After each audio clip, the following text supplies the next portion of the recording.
ప్రారంభించిన జిల్లా టీడీపీ అధ్యక్షులు జ్యోతుల నవీన్. కాకినాడ జిల్లా జగ్గంపేట మండలం సీతానగరం గ్రామంలో దేవి ఫిషరీస్ సహకారంతో గ్రామ పంచాయతీ ఆధ్వర్యంలో మినరల్ వాటర్ ప్లాంట్ ను ఏర్పాటు చేశారు.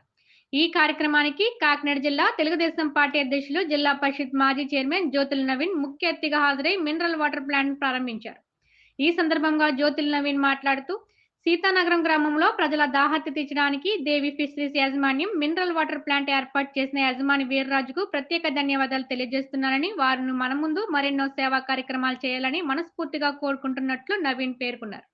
ఈ కార్యక్రమంలో దేవి ఫిషరీస్ ఆకాశ్, మారిశెట్టి భద్రం, కొత్త కొండబాబు, జీను మణిబాబు, అడప భరత్, కన్నబాబు, దేవరపల్లి మూర్తి, జగ్గంపేట పంచాయతీ కార్యదర్శి శివ, సీతానగరం గ్రామ ప్రజలు, నాయకులు పాల్గొన్నారు.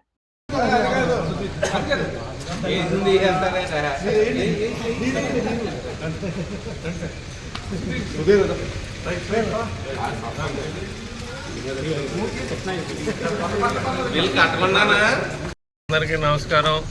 ఈరోజు ముందుగా దేవి ఫిషరీస్ వీర్రాజు గారికి ప్రత్యేకమైన ధన్యవాదాలు ఖచ్చితంగా చెప్పు తీరాలి. ఎందుకంటే ఇక్కడ గ్రామస్తుల కోరిక మేరకు ఫిల్టర్ వాటర్ని ఏర్పాటు చేసి దాన్ని మా చేతుల మీదుగా ఈరోజు ఓపెన్ చేసి ప్రజలకి ఇవ్వడం జరిగింది. దాన్ని ప్రత్యేకంగా ధన్యవాదాలు తెలియజేసుకుంటూ ఇటువంటి సేవా కార్యక్రమాలు ఇంకా ఎన్నో చేయాలని, అందరూ కూడా దానికి కలిసి రావాలి, చేయూతనివ్వాలని మనస్ఫూర్తిగా కోరుకుంటూ సెలవు తీసుకుంటాం. Thank you.